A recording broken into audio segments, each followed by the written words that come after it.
मुझे कंसिस्टेंटली आपके rude behaviour की रिपोर्ट्स मिल रही हैं। आपके इस प्रोग्राम को मैंने हाइप दी है। शानजे ऑफिस जाने की वजह से इतने दिनों बाद नॉर्मल हुई थी।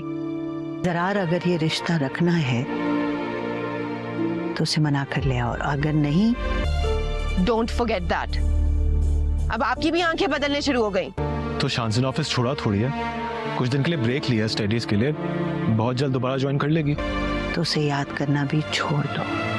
जीनिया का डायरेक्टर अब जीनिया से काफ़ी ज़्यादा तंग आ चुका है। वो एक दिन जीनिया को अपने पास ऑफिस में बुला लेगा और इसे बोलेगा कि अगर तुम्हारा ये रूड बिहेवियर ठीक ना हुआ तो हमें तुम्हारी जगह पर किसी और को रखना पड़ेगा। तो जीनिया आगे से इसको भी वहाँ पर बातें सुनाना शुरू कर देगी। वहाँ पर जीनिया शाहराम से अब ये भी मालूम करने की कोशिश कर रही है कि कहीं उसे शानजे को दोबारा से ऑफिस में तो नहीं बुला लिया। तो शाहराम इसे बताएगा कि उसे शानजे को बस कुछ ही दिन के लिए ब्रेक दी है। वहाँ पर जरार की माँ अब दोबारा से इसका ब्रेन वॉश कर रही है और इसे बोल रही है कि वो अब महक को अपने दिल से निकाल दे।